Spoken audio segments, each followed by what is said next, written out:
स्वामी, आपके प्रति मेरा स्नेह, निष्ठा और समर्पण से आप भली भांति परिचित हैं। दोष मेरा नहीं, इस परिस्थिति का है।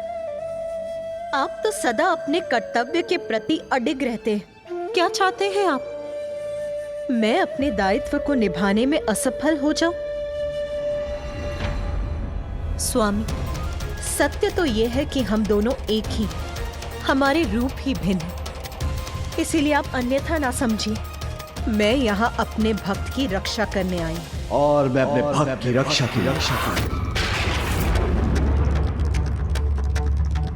किंतु यदि मैंने इस असुर को जीवित छोड़ा तो ये पुनः दुराचार में लिप्त होगा।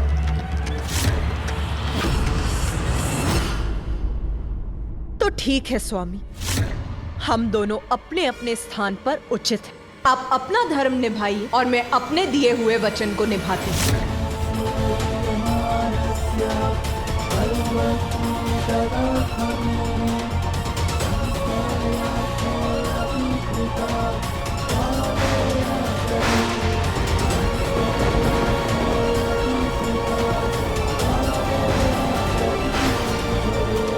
महादेव क्या देवी आदिशक्ति पर प्रहार करने वाले?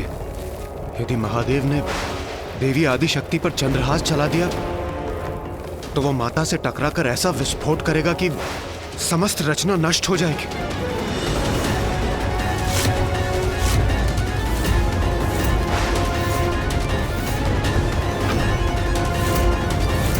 माता और महादेव के मध्य का ये टकराव सृष्टि के लिए संकट उत्पन्न कर रहा है। इस स्थिति में हम हस्तक्षेप करें भी तो कैसे? महादेव और माता ही शांत होकर इस संकट को दूर कर सकते हैं।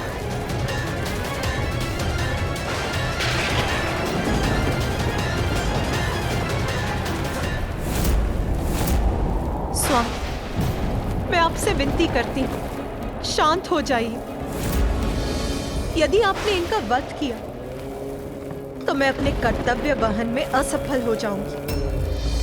इसीलिए शांत होकर इस परिस्थिति का कोई समाधान सोचिए स्वामी, क्योंकि ऐसा तो आप ही कर सकते हैं, क्योंकि देवाधिदेव महादेव हैं आप, और उससे भी अधिक मेरे स्वामी हैं आप।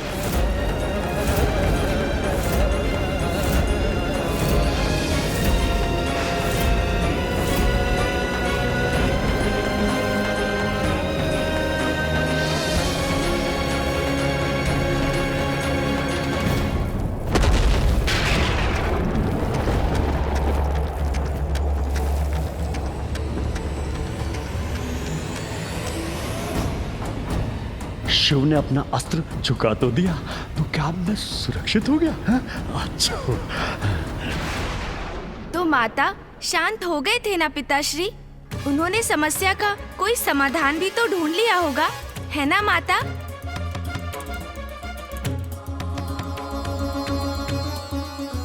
मेरी उत्सुकता तो ये है कि पिताश्री ने ऐसा क्या समाधान ढूंढ लिया। तब मुझे भी ऐसा ही प्रतीत हुआ था कि महादेव ने शांत मन से समस्या का समाधान ढूंढ लिया है, किंतु नहीं, उन्होंने तो स्थिति और भी विकट कर दी। पिताश्री ने स्थिति और विकट कर दी? कैसे माता? किंतु पिताश्री ने तो अपना अस्त्र हटा लिया था और एक नया अस्त्र छोड़ दिया, शब्दों का।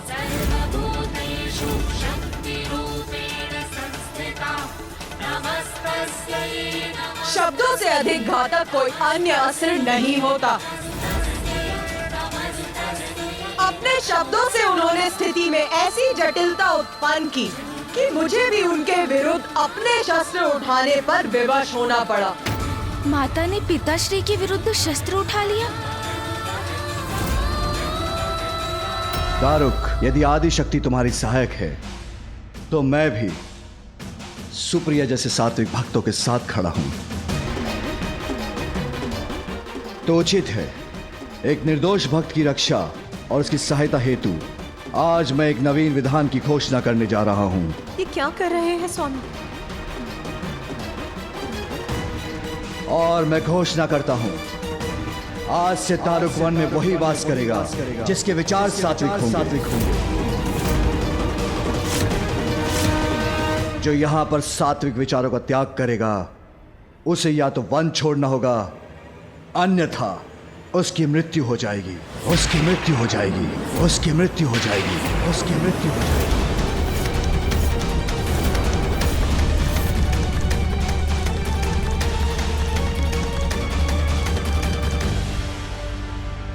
नहीं, ये उचित नहीं है।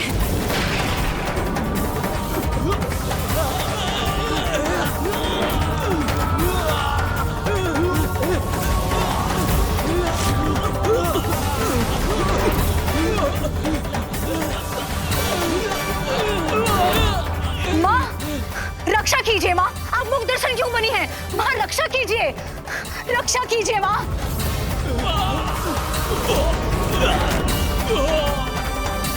अपनी शक्ति दिखाइए, रक्षा कीजिए माँ।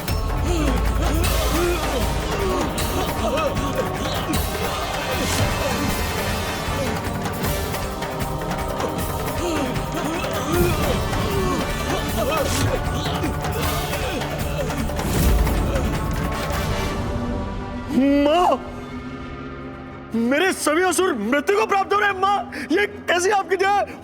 माँ, महादेव, आपने छल किया है हमारे साथ। माता आदि शक्ति के प्रभाव से पार नहीं पा सके तो आपने हमें श्राप दे दिया। नहीं, ये उचित नहीं है।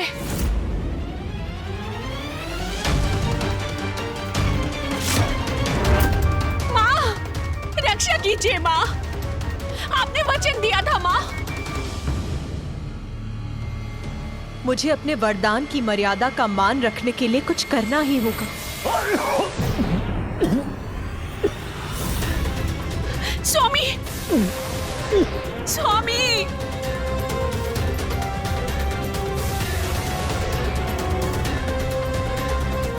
स्वामी, स्वामी, स्वामी, मैं मर जाऊंगा क्या? मेरी मृत्यु हो जाएगी। नहीं, मेरी भक्त बार बार मुझे पुकार रही थी कि तुम्हें दुविधा में पड़ गई थी। अपने ही पति का विरोध कैसे करती मैं? माता, आपके लिए तो भक्ति सर्वोपरि है। अपने पति के लिए भक्त को दिया हुआ वरदान नहीं झुठला सकती आप, अन्यथा कोई भी भक्त आपकी भक्ति क्यों करेगा माँ?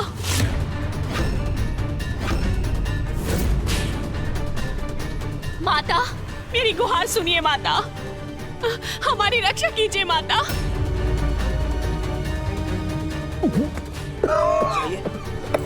स्वामी, स्वामी, स्वामी, स्वामी, माता, माता कुछ कीजिए।